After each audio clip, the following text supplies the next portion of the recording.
안녕하세요. 오늘 렉처를 맡게 된 김동주라고 하고요. 오늘 렉처의 주제는 트레이닝 뉴럴 네트워크스 1인데 이제 1도 있고 2도 있고 3도 아마 있을 예정입니다. 그래서 오늘 수업을 하기 전에 먼저 지난 시간에 배웠던 거를 한번 복습을 해보도록 합시다. 그래서 지난 시간에 목차가 Back to Image Classification 해가지고 이미지 클래시피케이션에서 MLP가 어떻게 쓰이고 그게 왜 안 좋은지를 이제 설명을 했었고 Convolutional Neural Networks에 대해서 설명을 했었는데 좀 자세히 다시 돌아가 보자면 이제 MLP가 이렇게 생겼었는데 요거를 이제 이미지 넷에 적용을 시켰더니 그때 재영 강사님이 한 10% 정도가 나왔다고 했었잖아요. 그리고 MLP가 안 좋은 이유가 뭐냐면 이 MLP가 그 이미지의 공간 정보를 학습하기 어렵기 때문에 이미지에서는 별로 그렇게 좋지 않다고 설명을 했었던 것 같은데, 그래서 그거의 대체제로 이제 Convolutional Neural Network, 줄여서 CNN을 이제 설명을 드렸던 거고, CNN에 이제 필터가 어떻게 생겼는지, 그리고 패딩은 어떻게 하는지, 그래서 이 또 이제 스트라이드는 어떻게 하는지 이런 거를 설명을 했고, 그래서 이제 아웃풋 사이즈가 이런 식으로 구해진다라는 걸 설명했었고요.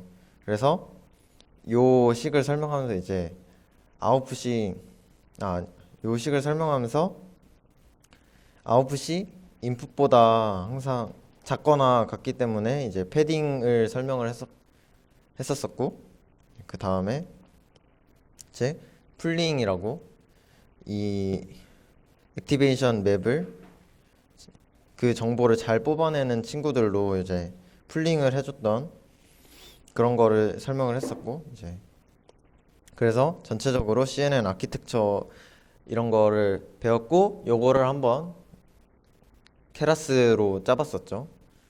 그래서 요렇게 케라스로 이제 CNN 모델까지 어느 정도 짤 수 있는 정도까지 왔는데, 이제 소개해 드릴 거는 어떻게 하면 이제 모델의 구조를 소개해 드린다기보다는 이제는 어떻게 하면 좀 더 모델이 더 잘 학습할 수 있도록 만들 수 있을까를 소개해 드리려고 합니다.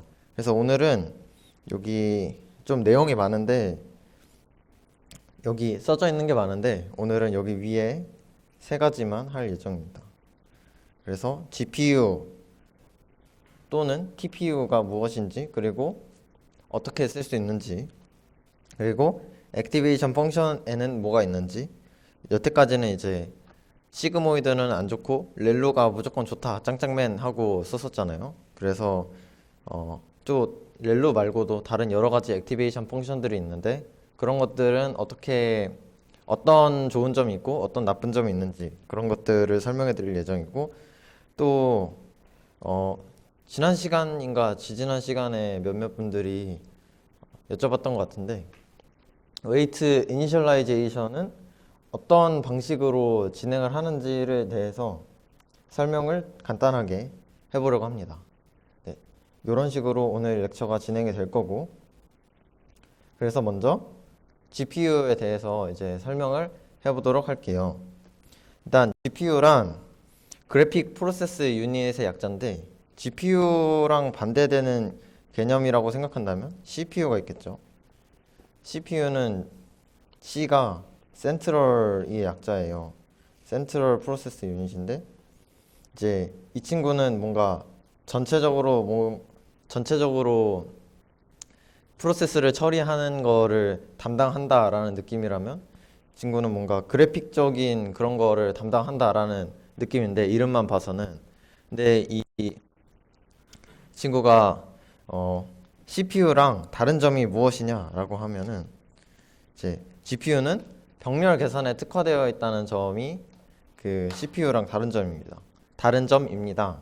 제가 기계과 분들 앞에서 이런 설명을 하는 게 조금 조금 그렇긴 하지만 일단 설명을 해드리자면 이제 CPU는 해봤자 이제 요새는 코어가 뭐 옥타 코어도 나오고 있긴 하지만 보통 듀얼 코어, 쿼드 코어라고 하잖아요. CPU를 보면 이게 코어가 뭐 2개다, 이게 4개다, 이건 8개다라는 뜻인데 이제 CPU는 그런 코어의 수가 굉장히 적어요. 그래서 코어 하나가 이렇게 태스크가 들어오면은 코어 하나가 이렇게 일을 이 순서대로 이제 하나 하고 두 번째 거 하고 세 번째 거 하고 그다음에 이렇게 순서대로 이런 식으로 진행을 하는데 GPU의 경우에는 이렇게 여러 개의 코어가 여러 개의 일을 동시에 병렬적으로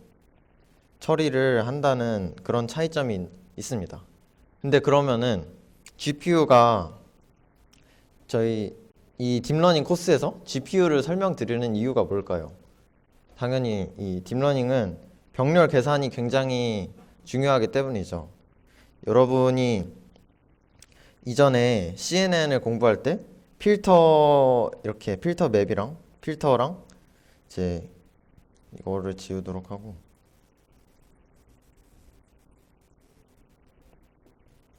이제 필터랑 이미지랑 필터가 요거를 이렇게 훑으면서 하나의 이렇게 쭉 돌면서 하나의 액티베이션 맵을 만들잖아요.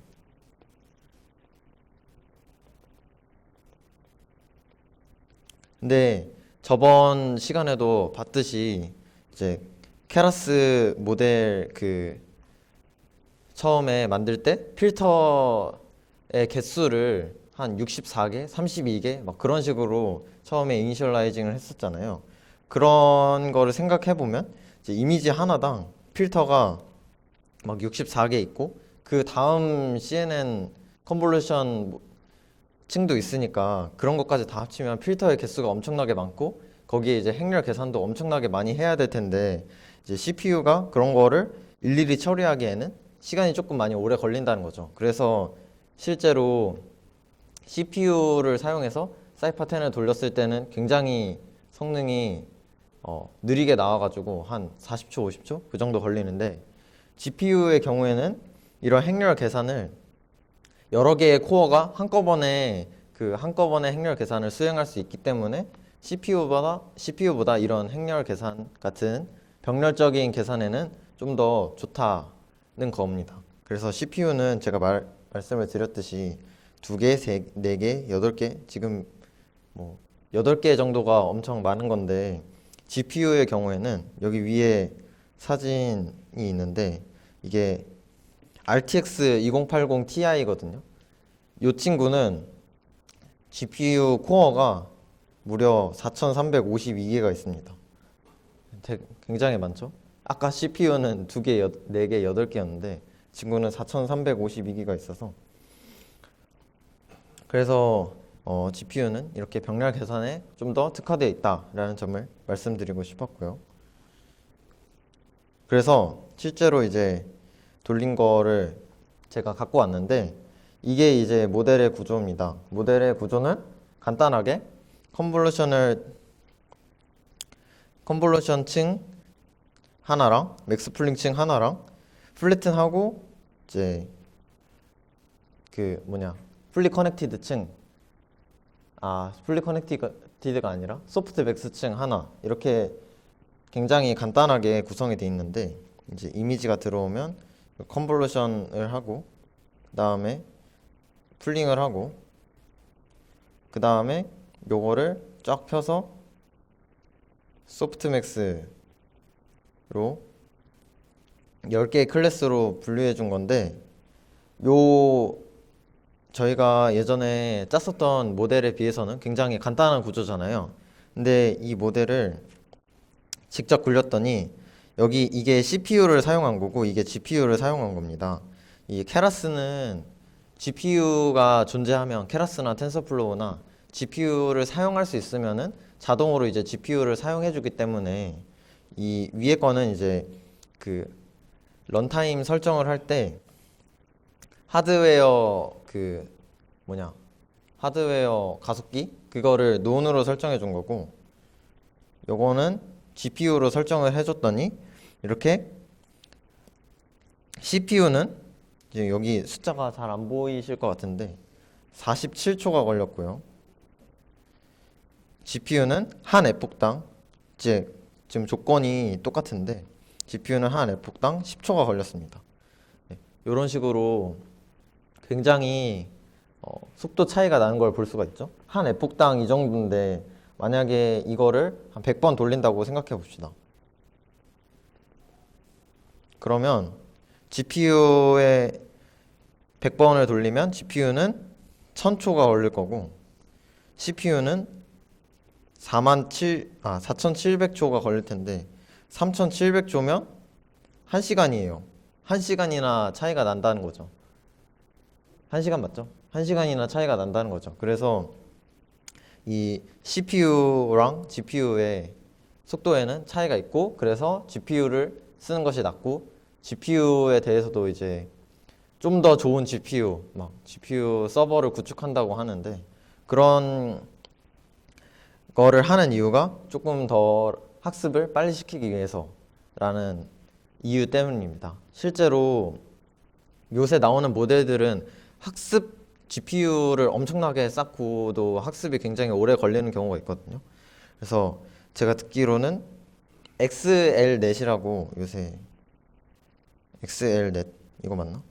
XLNet이라고 요새 자연어 처리 쪽에서 조금 핫한 그런 새로 나온 모델이 있는데, 이런 모델은 학습을 하는데 GPU 서버 엄청 큰 거를 가지고 학습을 하는데 이틀이 걸린다고 들었습니다. 근데 GPU가 얼마나 쓰이는지는 기억이 잘 안 나긴 하는데, 아무튼 그 정도로 굉장히 학습이 GPU를 사용하고도 학습이 오래 걸리기 때문에 좀 더 좋은 GPU 혹은 TPU를 사용하는 게 훨씬 낫다라는 점을 말씀드리고 싶었고요. 그래서 TPU에 대해서 조금 설명을 간단하게 덧붙이자면, 사실 요것도 코드를 준비를 하려고 그랬는데 제가 사용하는 케라스 버전에서 TPU를 지원하는 그거를 찾기 힘들어가지고 일단은 코드 대신에 이제 설명으로 좀 대체를 하려고 합니다. 그래서 TPU의 실제 생김새는 이렇게 생겼대요. 이렇게 생겼는데 이게 이제 알파고의 본 모습이라고 하는데, 이제 구글에서 개발한 거거든요. 이 구글이 진짜 굉장히 똑똑한 사람들이 많다고 느껴지는 게, 일단 저희가 사용하고 있는 콜래보레이토리도 구글에서 만든 거고, 텐서플로우도 사실 구글에서 만든 거고, 그리고 TPU도 구글에서 만든 거예요.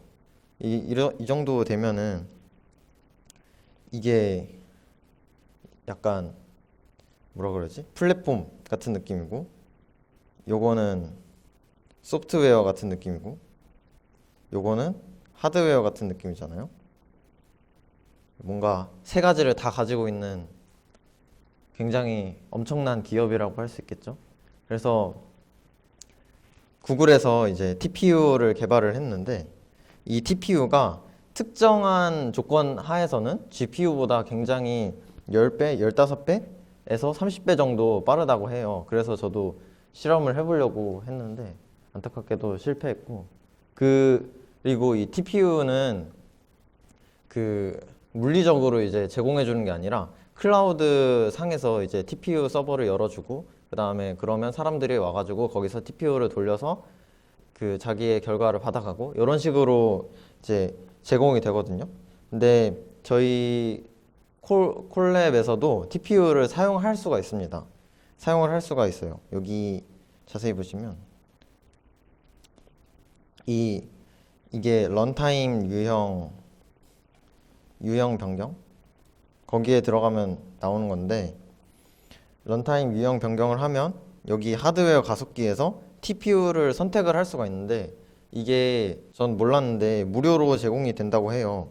그래서 무료로 사용을 할 수가 있고, 근데 이제 TPU를 쓰려면 이제 모델 같은 경우를 TPU로 옮겨줘야 되는 작업이 필요하거든요. 그래서 그런 작업을 거치면 TPU를 사용해서 학습을 시킬 수도 있다라는 점을 말씀드리고 하드웨어에 대한 설명은 여기서 마치도록 하겠습니다. 네. 그러고 나서 여태까지 이제 하드웨어 GPU가 왜 좋은가, GPU가 왜 빠른가 이런 거에 대해서 조금 알아봤고 사실 중요한 거는 이 파트예요. 액티베이션 펑션인데 여태까지 저희는 시그모이드, 하이퍼볼릭 탄젠트, 렐루 이것만 알았는데 이제 어떤 친구들이 새로 더 있죠. 그래서 이런 새로운 친구들이 무슨 짓을 하는지 한번 살펴볼 예정이고 그리고 시그모이드랑 하이퍼볼릭 탄젠트가 왜 안 좋은가 그리고 렐루는 왜 좋은가에 대해서 설명을 해드리겠습니다. 네, 그래서 시그모이드는 이런 식을 가지고 있어요. 이게 시그모이드가 굉장히 통계 쪽에서 로지스틱 함수의 그런 모습으로 나타나는데 이 머신러닝이 초반에는 통계에서 이제 발달한 거다 보니까 시그모이드를 활성화 함수로 액티베이션 펑션으로 적용을 하게 됐는데 이 시그모이드는 보다시피 이 여기가 x라고 하면 이 인풋 값들을 0에서 1 사이로 이제 나눠준다라는 그런 특징을 가지고 있고 이제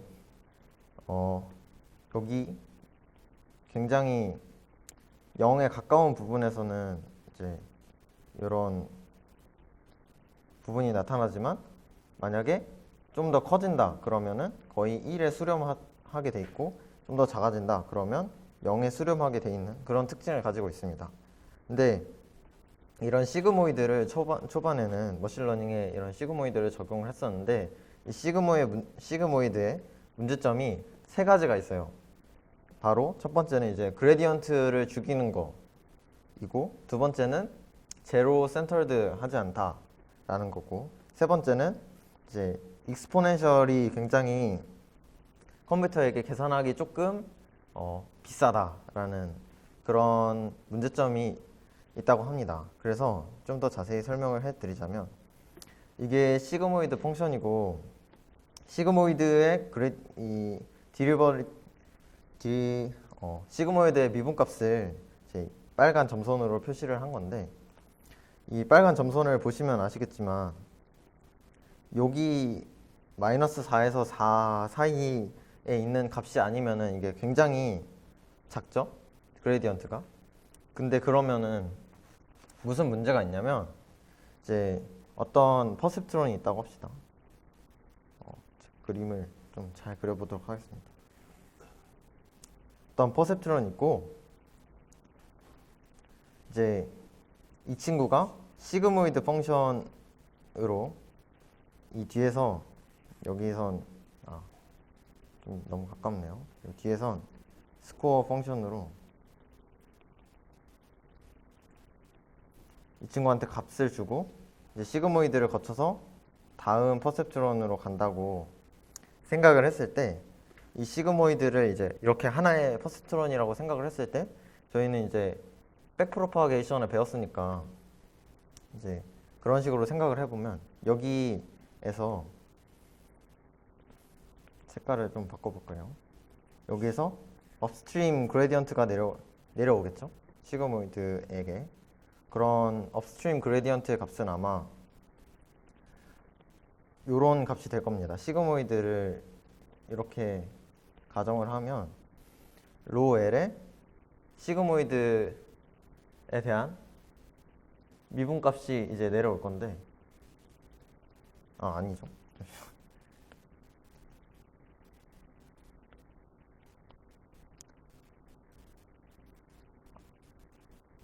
맞죠. 이제 로 L에 시그모이드에 대한 미분값이 내려올 텐데 이 시그모이드에 대한 미분값이 이제 시그모이드가 이제 스코어 펑션에 이제 전달을 해주잖아요. 근데 그 값은 아마 로 L에 로 스코어 값이 되겠죠? 스코어 펑션을 SX는 wx 플러스 b라고 하면 이제 시그모이드에서 다운스트림 그레디언트는 이게 될 텐데, 이 업스트림 그레디언트에서 이거를 어떻게 구하냐면 이 업스트림 그레디언트에 로 시그모이드 로 s를 곱해줘서 이제 요거를 계산을 할 텐데, 이 시그모이드 펑션을 스코어 펑션으로 나눈 값이 이제 문제가 되는 거거든요. 만약에 시그모이드 이 스코어 펑션이 여기 뭐 어떤 숫자가 된다고 하더라도 여기 보면은 그레디언트가 가장 큰 게, 조금 지우개를 지워보도록 하고,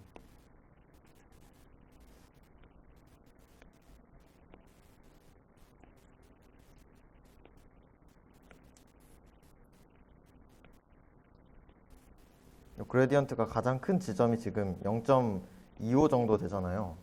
그러면 이 친구에는 이제 계속 0.25라는 값이, 가장 큰 값이 0.25가 들어갈 텐데, 이 0.25는 1보다 훨씬 작은 값이잖아요.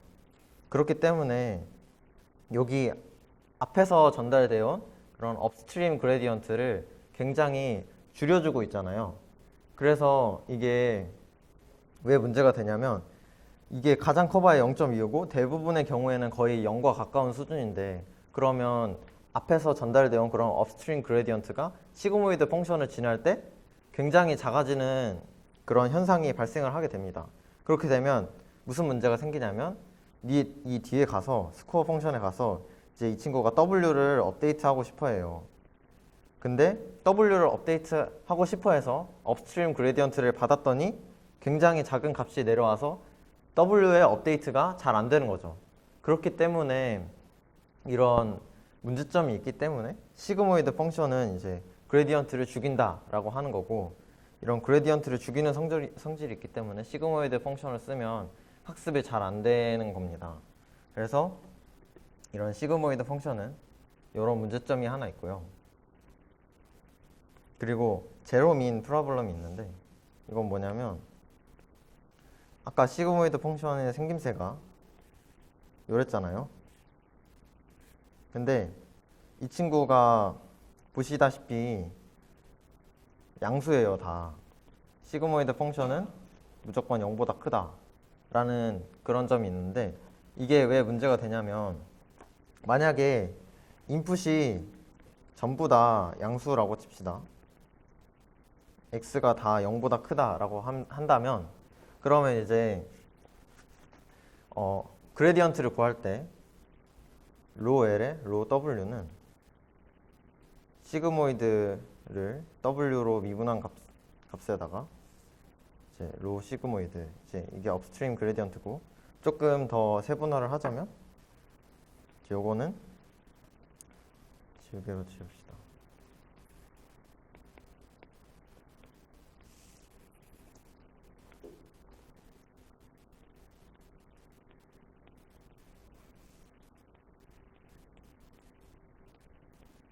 이런 식으로 되는데, 이제 이 친구가 x잖아요. 이 친구가 x고, 요 값이 이제 이 친구한테 전달이 될 텐데, 이 시그모이드가 양수이기 때문에 이 시그모이드의 미분값도 아까 보시면은 항상 양수였죠. 그래서 이 친구도 양수가 된단 말이에요.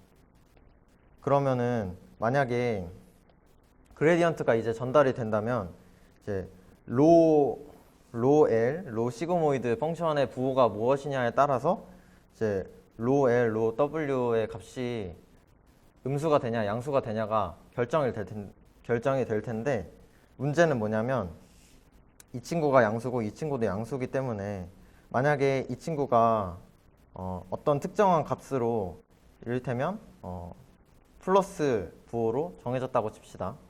그러면 무슨 문제가 생기냐면, 이 로 W에 대해서 W가 하나만 있는 게 아니잖아요. 그래서 W가 1도 W1이 있을 수도 있고 W2, W3 뭐 이런 식으로 여러 개가 있을 수 있는데 이런 W들이 모두 양수거나 음수 방향으로만 업데이트 된다는 문제점이 있습니다.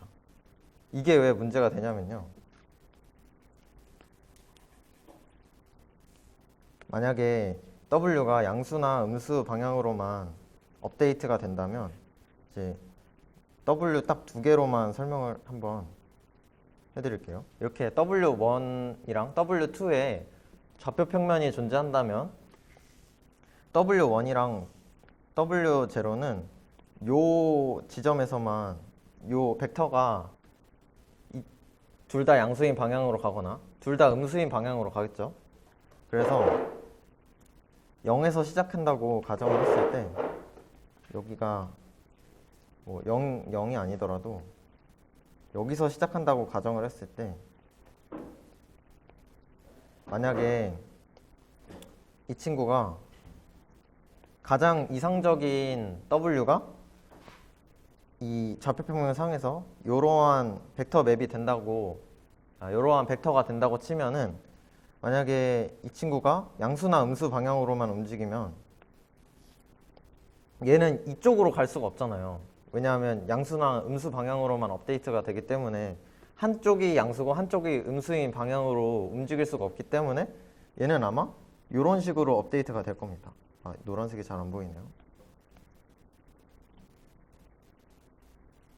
보라색으로 해서 요 방향으로 움직이고 그 다음에 요 방향으로 움직이고 이렇게 둘 다 양수인 방향으로 움직이고 둘 다 음수인 방향으로 움직이고 이런 식으로 해서 굉장히 지금 보시면은 아시겠지만 이 둘 다 양수나 음수가 되기 때문에 만약에 둘이 부호가 다르면은 한 번에 갈 수 있는 길을 지금 굉장히 돌아서 가는 거를 보실 수가 있죠. 그래서 이러한 부분이 문제가 되기 때문에 모든 W가 양수가 되거나 모든 W가 음수가 되면은 이러한 문제점이 있기 때문에 시그모이드 펑션이 문제를 가지고 있다라는 겁니다. 근데 네, 그렇고요. 그래서 이러한 이유가 우리가 제로 민 프로블럼을 설명을 할 때 인풋이 모두 양수일 때를 가정을 했잖아요. 네. 인풋이 모두 양수일 때를 가정을 했잖아요. 이런 문제가 있기 때문에 저희가 인풋이 모두 양수면은 조금 이런 문제가 있을 수 있기 때문에 항상 저희는 제로 민 데이터를 찾는 이유가 이러한 제로 민 프로블럼을 해결하기 위해서이기도 합니다. 그래서 인풋이 모두 양수면 이런 문제가 발생을 하기 때문에 x도 이제 다 제로 민을 가진 양수나 음수가 고르게 분포된 그러한 데이터를 찾으려고 하는 거고, 이제 그 부분에 대해서는 다음 회차가 데이터 프리프로세싱, 데이터 노멀라이제이션이 있는데 그 부분에서 조금 더 자세하게 다뤄드리도록 하겠습니다. 세 가지 문제점이 있다고 했는데 세 번째는 이제 뭐 딱 보면 아는 거라서 이 두 가지만 설명하고 넘어가도록 하겠고요. 그 다음에 이제 하이퍼볼릭 탄젠트입니다. 이 하이퍼볼릭 탄젠트는 시그모이드 펑션이랑 비슷하게 시그모이드는 0에서 1로 이제 그 숫자들을 나눠줬다면 하이퍼볼릭 탄젠트 펑션은 마이너스 1에서 1로 나눠준다는 점이 조금 다르고, 그리고 이 친구는 아까 제로 민 프로블럼이 있었잖아요.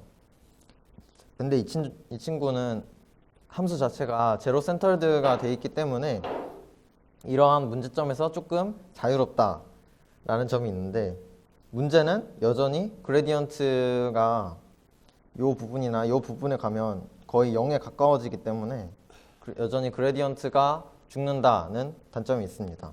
그래서 하이퍼볼릭 탄젠트도 좀 썼다가 침체되고 이러한 뒤에 나오는 렐루가 발견되기 전까지는 인공지능이 침체기를 겪었다고 보시면 됩니다. 그리고 나서 이 렐루 펑션이 등장을 했는데요.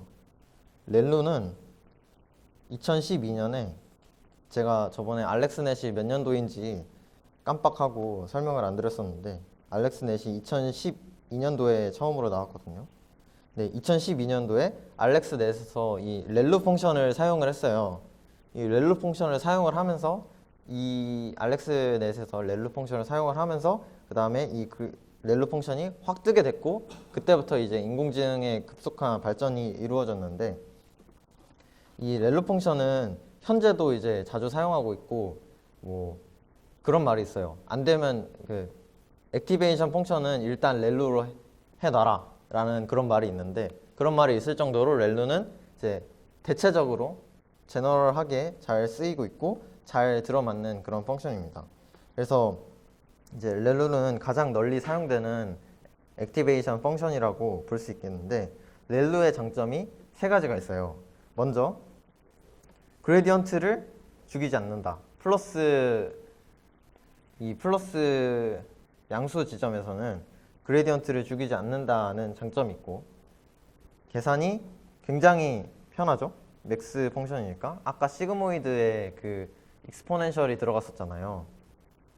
그리고 사실 하이퍼볼릭 탄젠트의 원형도 이제 이렇게 익스포넨셜이 들어가서 굉장히 계산이 복잡할 수가 있는데 렐루 펑션은 계산이 맥스 0,x이기 때문에 계산이 굉장히 편하고 빠릅니다. 그리고 실제로 사용을 해봤을 때 실험을 해봤을 때 이 시그모이드나 하이퍼볼릭 탄젠트보다 훨씬 빠르게 그레디언트가 글로벌 미니멈으로 수렴을 하는 거를 실험을 통해서 측정을 했다고 합니다. 거의 6배 정도 차이가 난다고 해요. 근데 이 렐루 펑션에도 문제점이 있어요. 저희가 앞에서 언급했던 제로 센터드 문제가 있고 그리고 데드 렐루 프로블럼이라는 문제가 있는데 이제 앞에서 설명했던 것처럼 이제 렐루 펑션은 시그모이드 펑션이 다 양수라서 이제 문제가 됐던 거잖아요. 렐루 펑션도 보시면은 이제 fx가 0보다 크거나 같은데 근데 이런 문제점에도 불구하고 렐루 펑션이 굉장히 잘 동작을 하기 때문에 저희는 이제 렐루 펑션을 조금 더 수정해서 제로 센터드를 만들려고 하기보다 데이터 자체를 수정해서 제로 센터드로 만들자라는 그러한 움직임이 발생한 이유가 렐루 펑션이 그런 거 없이도 굉장히 잘 먹히기 때문에 그랬던 거고 근데 이제 문제점이 하나 큰 게 있다면 바로 이 데드 렐루 프로블럼인데 이게 뭐냐면 이 렐루 펑션의 문제가 뭐냐면 렐루 펑션이 이렇게 생겼잖아요. 근데 이 친구가 만약에 스코어 펑션이 다시 이제 그레디언트 계산으로 들어가면 W를 구해야 되죠. W를 구하려면 이제 스코어 펑션 곱하기 액티베이션 펑션의 스코어 펑션을 미분한 거랑 로 L의 로 액티베이션 펑션 이런 식으로 이제 F가 렐루 펑션이고요. S가 스코어 펑션인데 S는 WX 플러스 B입니다. 그래서 일단 여기를 보면 여기는 X가 나오고 그리고 이제 여기서 문제가 되는 건데 만약에 스코어 펑션이 이제 여기가 스코어 펑션이고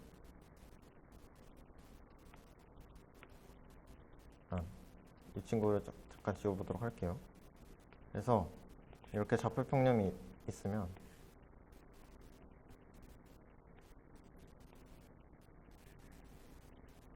렐루 펑션이 이렇게 생겼는데 제가 그림을 잘 못 그려가지고 이렇게 생겼는데 만약에 스코어 펑션이 음수가 무슨 어떤 사연이 있어서 음수가 됐다고 칩시다. 스코어 펑션이 이제 웨이트를 딱 업데이트하고 다음 웨이트로 갔을 때 스코어 펑션이 음수로 매핑이 됐다고 칩시다. 그러면 문제가 뭐냐면 여기서의 이 그레디언트는 빵이잖아요. 혹시 여기가 되게 좀 이해하기 힘든 부분일 수도 있는데 그 재영 강사님이 이전에 강의에서 많이 언급했듯이 이런 수학적인 내용들은 사실 이러한 학습을 하는데 큰 문제가 없으니까 이렇게 여러분 굉장히 조금 이해를 잘 못하시는 것 같기도 한데 좀 편한 마음으로 들어주시면 감사하겠습니다. 네. 아무튼 스코어 펑션이 이제 어떤 사연이 있어서 지우개가 됐네요. 어떤 사연이 있어서 음수로 매핑이 됐다고 칩시다. 그러면 여기서의 그레디언트는 이 값이 0이 돼버리잖아요. 근데 그러면은 이 W의 업데이트가 결국 0이라는 거죠. 그러면 W는 고정이 돼버립니다. 여기 지점에서 W가 고정이 돼버려요.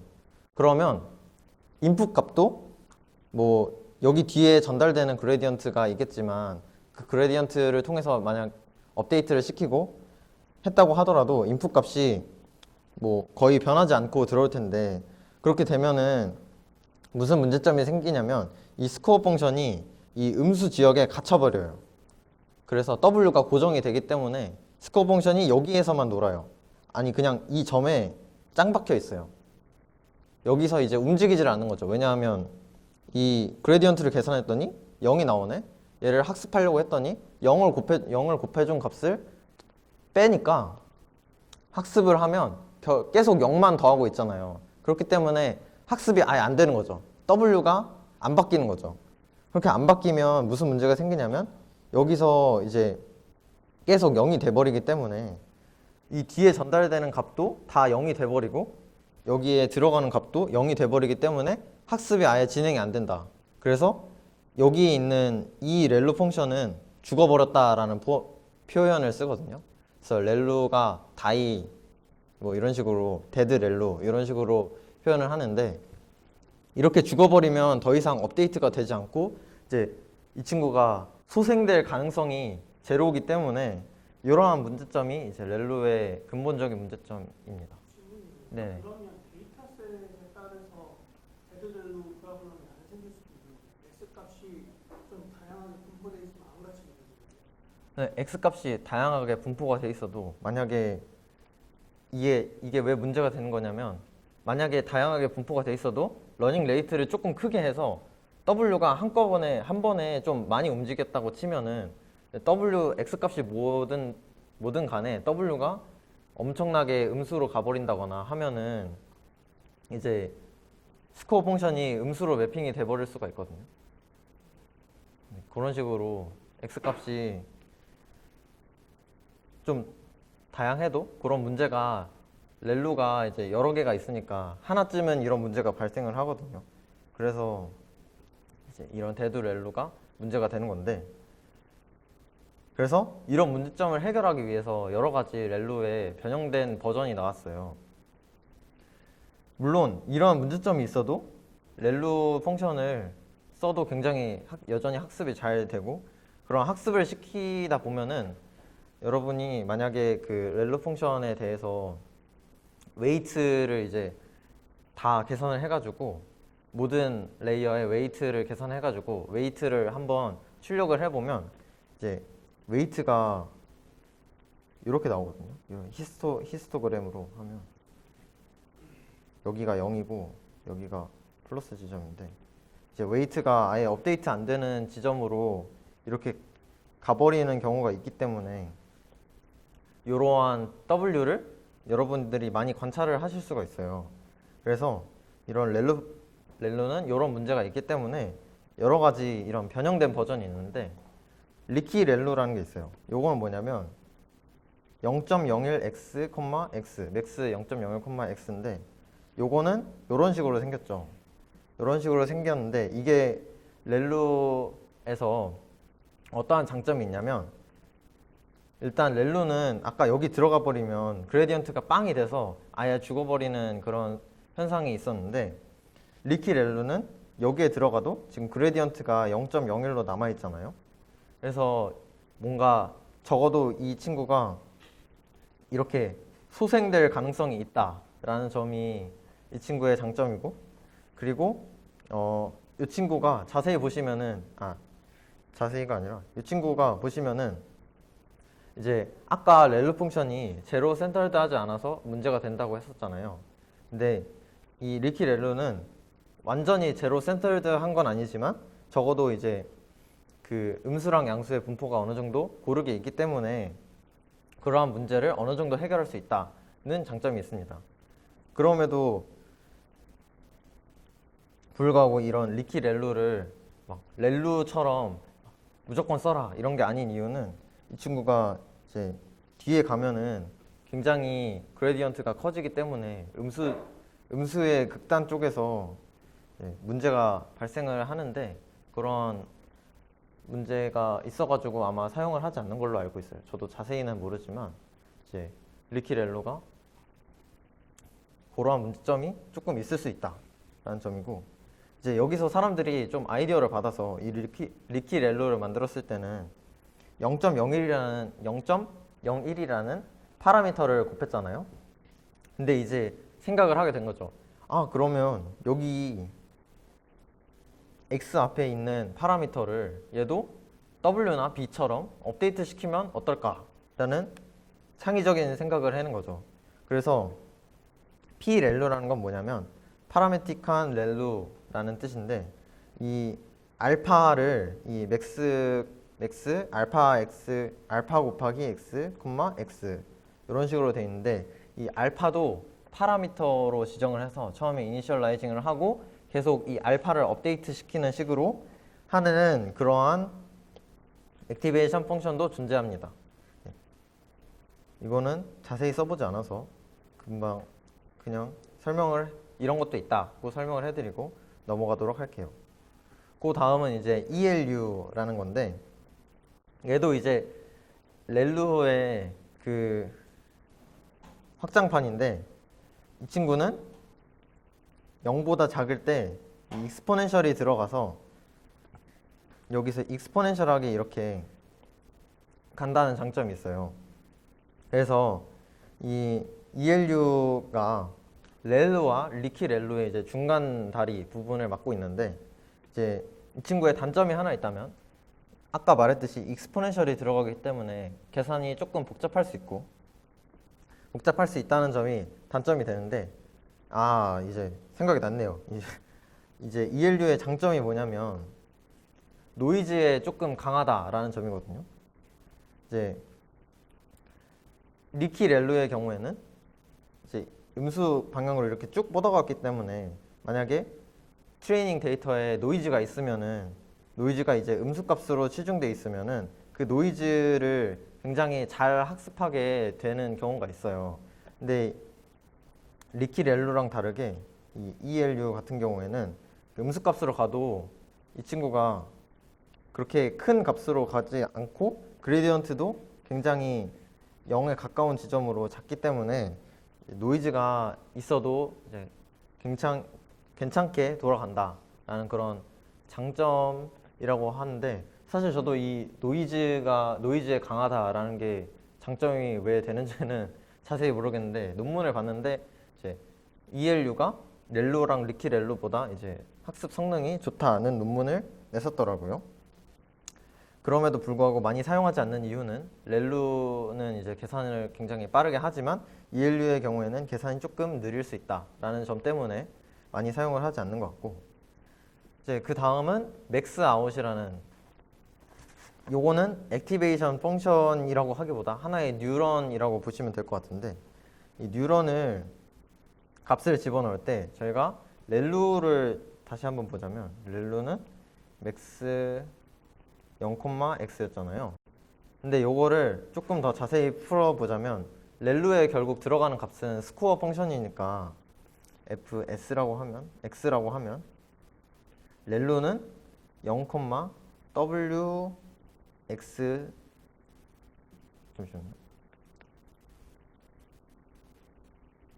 wx 플러스 b라고 할 수가 있는데 요 맥스 아웃은 요거를 조금 더 이제 제너럴하게 바꾼 거예요. 리키 렐로 같은 경우에는 이런 식으로 되잖아요. x 0.01 곱하기 wx 플러스 b이고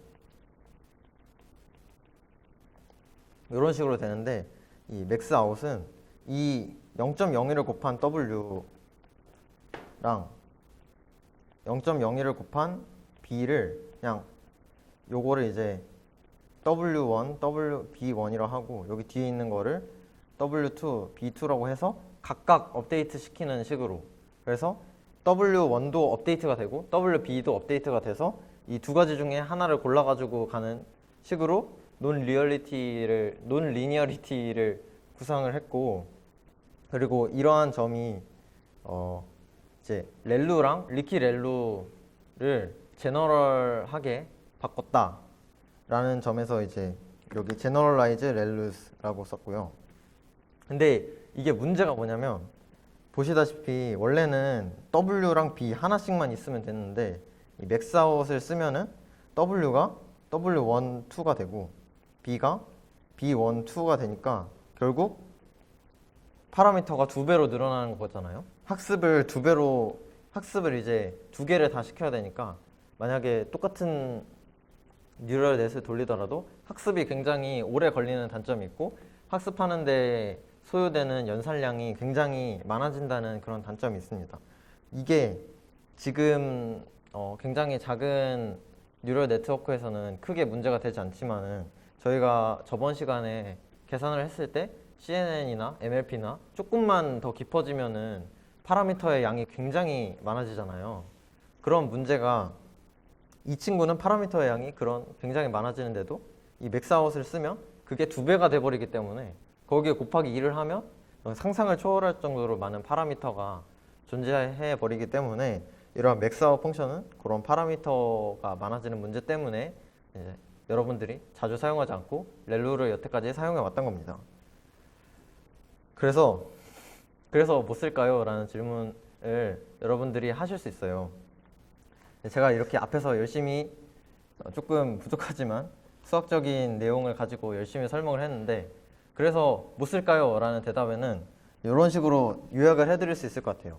일단 무조건 렐루를 써보고 뭔가 여러 가지 방법들을 적용하고 난 다음에 성능 향상이 조금 필요한 것 같은데 하면은 이제 액티베이션 펑션에 한번 눈을 돌려서 렐루 말고 리키렐루나 ELU나 PRELU나 맥스아웃 정도를 한번 써볼까 하고 실험해 보는 건 괜찮다고 봅니다. 그리고 하이퍼블릭 탄젠트도 꽤나 유용하기 때문에 이 친구도 시도를 한번 해봐도 괜찮지만 성능 향상을 기대하기는 조금 어렵다고 볼 수 있어요. 근데 이게 하이퍼블릭 탄젠트가 조금 잘 쓰이는 그런 부분이 있기 때문에 그 플레이그라운드 제가 저번에 텐서플로우 플레이그라운드를 소개해 드렸었잖아요. 거기에 이제 XOR 프로블럼이 있는데 XOR을 나누는 그런 프로블럼이 있었는데 거기에 렐루를 쓰면 조금 잘 안 먹힙니다. 잘 안 먹혀가지고 항상 트레인 로스가 0.27 뭐 이런 식으로 나오는데 거기에 하이퍼블릭 탄젠트를 쓰면 굉장히 빠른 에포크 내에 수렴을 하기 때문에 하이퍼블릭 탄젠트도 특정 상황 내에서는 써봄직하다. 하지만 이제 제너럴하게는 성능 향상을 기대하기는 조금 어렵다라는 점이 문제가 되고요. 그리고 시그모이드는 이제 놓아줄 때가 됐습니다. 고대 유물로 남겨두고 고대 인공지능은 이런 식으로 썼구나라는 것만 이해하시고 시그모이드가 왜 안 좋은지 이해하신 다음에 넘어가시면 될 것 같습니다. 그래서 액티베이션 펑션은 렐루가 짱짱맨이다 라는 점이고요. 라는 점을 설명드렸고요. 지금 3시가 됐는데 제가 앞에서 로 L, 로 W를 굉장히 많이 말했잖아요. 그래서 지금 리을 발음이 조금 힘들어져가지고 지금 3시가 딱 됐으니까 3시 10분까지 쉬었다가 다시 만나도록 하겠습니다.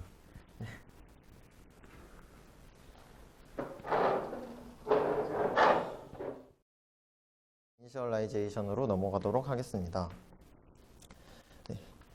그래서 웨이트를 어떻게 이니셜라이징을 하는 게 좋을까를 이제 생각을 해보면은 이제 처음에는 좀 단순하게 한번 생각을 해볼 수 있어요.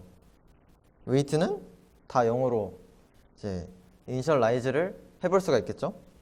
이제 이런 식으로 이니셜라이징을 하는 건데 이러면 이제 웨이트가 다 0으로 가면 문제가 됩니다. 왜 문제가 되냐면 여기 이렇게 퍼셉트론이 있다고 칩시다. 여기 이제 아웃풋이고 색깔을 조금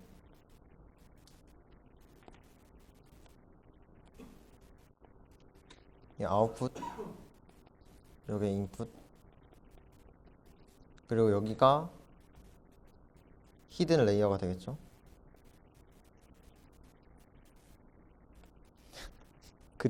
그림은 굉장히 못 그리는 것 같은데 여기가 인풋이고 여기가 아웃풋이고 여기가 이제 히든 레이어가 되면 웨이트를 다 0으로 했을 때 문제가 뭐냐면 일단 웨이트가 다 0이기 때문에 여기서 이렇게 가서 스코어를 구하잖아요. 스코어를 구하면 웨이트가 다 0이기 때문에 지금 일단 바이어스는 없다고 생각을 하고 웨이트 이니셜라이제이션이니까 바이어스가 없다고 생각을 하면 이제 여기에서의 스코어가 0이 됩니다. 여기에서도 스코어가 0이 됩니다. 여기도 0이 되고 여기도 0이 되겠죠? 스코어가 다. 그러면 이제 다음에 정해진 것도 다 0이 돼서 뭐 어떻게 로스를 구했다 쳐요. 어떻게 로스를 구했습니다. 그래서 로스를 구했는데 이제 업데이트 할 때 문제가 발생을 하는 게 이게 웨이트가 다 0이 돼버리기 때문에 웨이트를 업데이트를 하면 이제 여기서 이 친구에 대해서 업데이트를 한다고 가정을 해봅시다. 여기에 웨이트를 곱해가지고 이 스코어에 웨이트를 곱해서 요 값이 나오는 거잖아요. 근데 그렇게 되면 이제 이 값을 업데이트를 하려고 했을 때 로 W, 로 L을 구해야 되는 건데 요 값이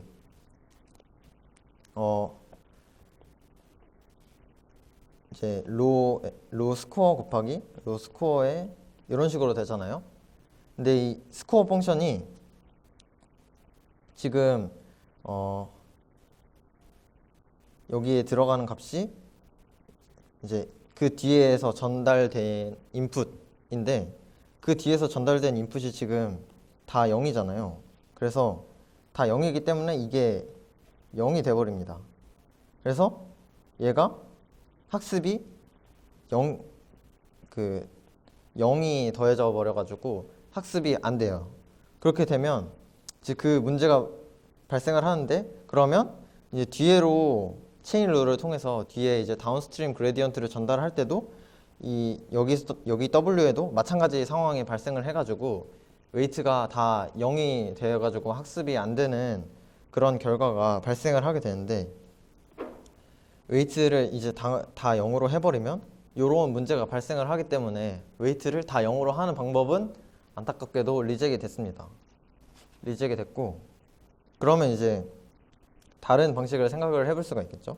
다른 방식은 뭐냐면 웨이트를 작은 랜덤한 그런 노멀 디스트리뷰션에서 추출해낸 랜덤한 넘버라고 생각을 하면은 이제 이런 식으로 할 수가 있는데 이 랜드 n이 노멀 디스트리뷰션에서 뽑아낸다 라는 뜻이고 사이즈를 이렇게 정해가지고 이렇게 제가 코드로 이렇게 그렸는데 이런 식으로 구할 수가 있거든요. 이게 이제 인풋 차원이고 이게 아웃풋의 디멘전인데 이렇게 하면 어떤 문제가 발생을 할까요? 이제 이 앞에 0.01을 곱한 거는 이제 이 친구가 노멀 디스트리뷰션인데 제로 민이고 스탠다드 디베이션이 0.01 그러니까 한글로 하면 평균이 0이고 표준 편차가 0.01인 그런 노멀 디스트리뷰션에서 웨이트를 추출을 해는 건데 이렇게 랜덤으로 작은 값으로 뽑아내면 어떤 문제가 발생을 하냐면 웨이트가 이렇게 되어버립니다. 이게 제가 웨이트가 레이어가 여기 1이고 두 번째 레이어, 세 번째 레이어, 네 번째 이렇게 해서 10번째 레이어까지 있는 건데 이제 웨이트 1이랑 2일 때를 보시면 아시겠지만 레이어가 적을 때에는 이렇게 0.1 같은 스탠다드 디베이션이 0.1, 0.01로 해놓고 랜덤 디스트리뷰션으로 뽑아가지고 이렇게 하는 것도 레이어가 적은 경우에는 사실 상관이 없어요. 근데 레이어가 이제 많아지면 많아질수록 상관이 되는 게 뭐냐면 이 친구가 이제 업데이트를 해야 되잖아요. 또 웨이트 업데이트 시간이 돌아왔는데 웨이트 업데이트를 하면 이제 로 W, 로 S는 이런 식으로 되는데 이 뭐 자기 자신은 맨 마지막에 있는 레이어를 생각을 해봤을 때 맨 마지막에 있는 레이어는 업데이트를 잘 할 수 있어요. 근데 그 다음에서 문제가 생기는 게 그 다음으로 이제 레이어가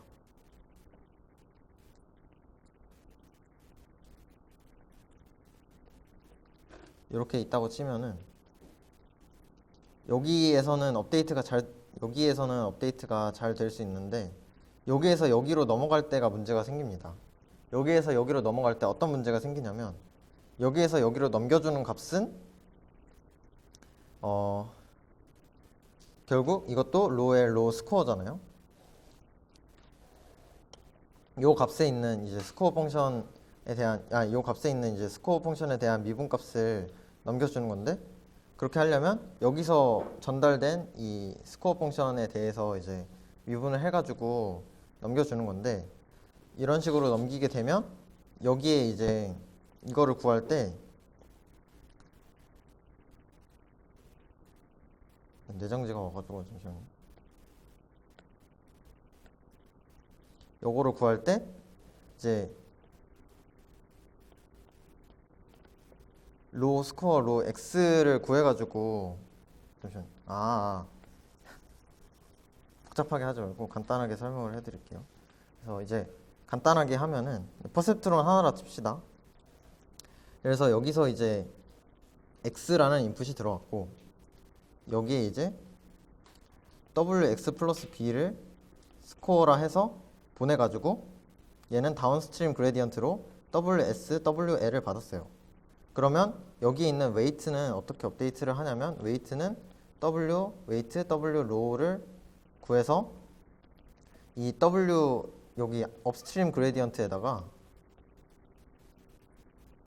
글씨가 잘 안 보이네. w는 어떻게 업데이트를 하냐면 w는 업스트림 그레디언트에다가 스코어를 w로 미분한 값을 업데이트해서 이제 w를 업데이트합니다. w 업데이트 했다고 칩시다. 업데이트 완료. 근데 이 다운스트림 그레디언트에서 문제가 발생을 해요.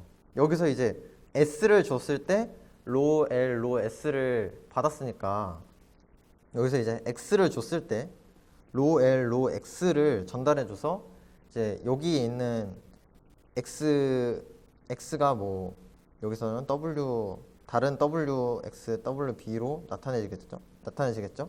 여기서 x는 하나의 스코어 펑션이겠죠?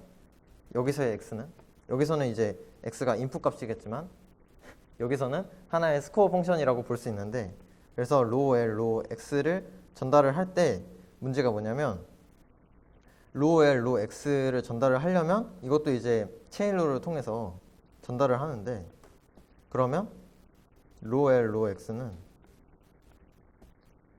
로 L, 로 S에다가 로 S, 로 X를 곱한 거가 되거든요. 근데 문제가 뭐냐면 로 S, 로 X는 W잖아요.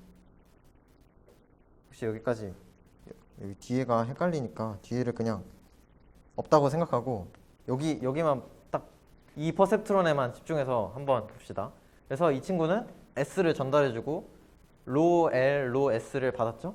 그리고 그러면 이제 다운스트림 그레디언트로 로 X, 로 L, 로 X를 전달을 해줘야 되는데 이때 로 L, 로 X는 로 L, 로 S 그러니까 업스트림 그레디언트 곱하기 스코어 펑션을 x로 편미분한 값이 될 텐데 이 스코어 펑션을 x로 편미분한 값은 w 즉 웨이트입니다. 근데 저희가 아까 웨이트를 굉장히 작은 넘버로 뽑았잖아요. 그러면 이 값은 굉장히 작은 뭐 0.01, 뭐 0.001 뭐 그런 값이 들어갈 거예요. 근데 그런 값이 들어가면 문제가 뭐냐? 이 다운스트림 그레디언트가 업스트림 그레디언트에 비해 굉장히 작아지는 효과가 발생을 하죠. 아까 시그모이드 펑션을 썼을 때 시그모이드 펑션의 그레디언트가 굉장히 작기 때문에 그 뒤로 전달되는 그레디언트가 굉장히 작아서 결국 그게 웨이트를 학습시키지 못하기 때문에 문제가 된다라고 했는데 여기서도 똑같은 문제가 발생을 합니다. 요 앞에다가 굉장히 작은 값을 곱해줬기 때문에 뒤에 전달되는 값이 스케일이 엄청나게 작아지고 이 지금 레이어를 10개를 쌓았잖아요. 그러면 이런 작은 값들이 가장 처음에 있는 레이어에는 0.001 이런 값들이 10번이 곱해지니까 결국 거기에는 이제 어떠한 값도 도달하지 못하고 한 0 정도만 전달이 돼가지고 초반 레이어는 아예 학습을 하지 못한 상태로 남아있을 거예요. 그래서 지금 보시면은 이 첫 번째 레이어가 거의 정규 분포 그대로 남아있는 모습을 확인할 수가 있는데 이게 왜 그런 거냐면 앞에 있는 레이어들이 굉장히 작은 값을 전달해줘가지고 결국 여기에는 업데이트가 되지 못했기 때문에 이런 값들이 있는 겁니다. 이런 값들이 그대로 이제 웨이트가 그대로 남아있는 거죠. 이렇게 되면 그래서 문제가 생기는 거죠.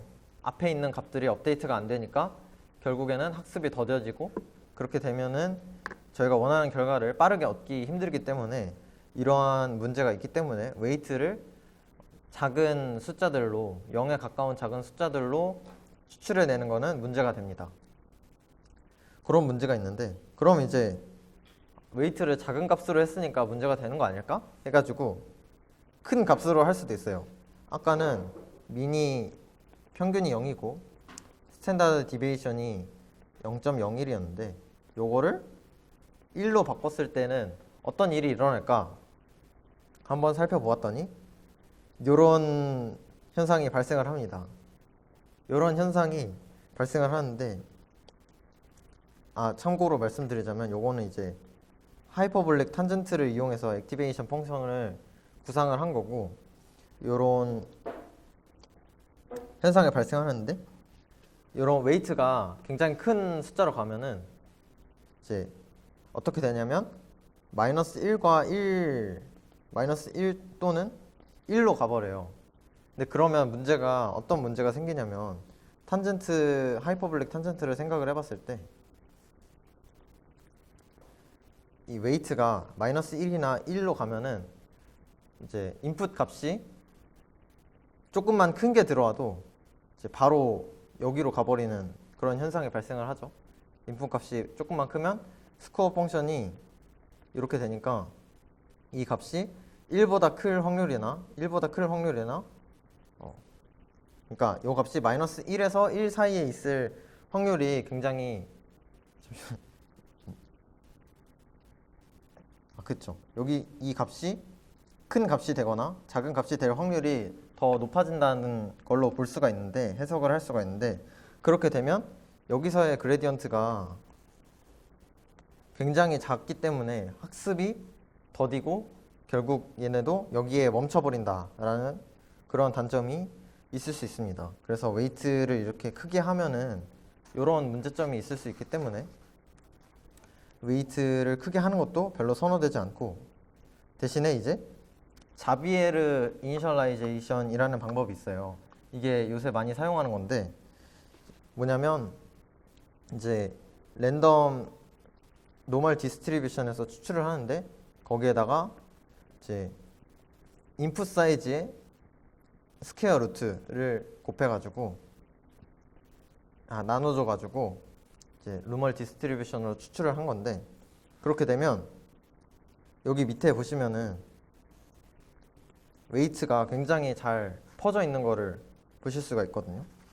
그래서 친구가 웨이트를 굉장히 고르게 분포를 시켜주고 그렇기 때문에 학습도 이제 굉장히 잘 되고 그래서 여기 지금 레이어를 이렇게 출력을 하면은 굉장히 학습에 최적화된 그런 식으로 보여지기 때문에 자비에르 이니셜라이제이션을 많이 쓴다고 합니다.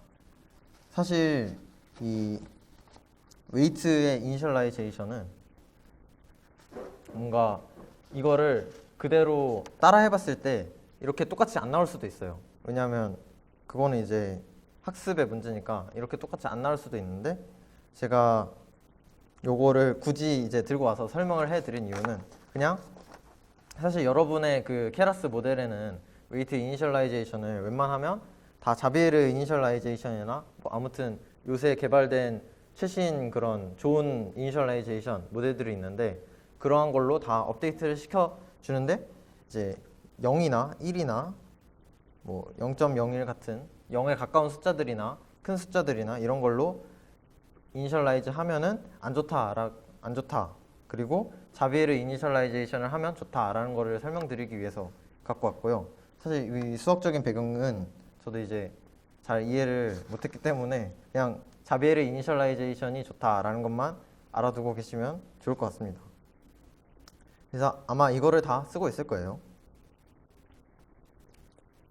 그래서 제가 준비한 수업은 여기까지였고요. 이제 지금 어떤 걸 했냐면 약간 요약을 하자면 이제 GPU를 쓰는 게 좋다. 약간 좀 이번 시간은 뭔가 이거보다 이게 좋다라는 거를 많이 설명을 해드린 것 같은데 CPU보다 GPU가 좋다. 그리고 특정 상황에서는 TPU가 GPU보다 좋다라는 걸 일단 첫 번째로 설명을 해드렸고 두 번째는 액티베이션 펑션에서 시그모이드는 패급이다.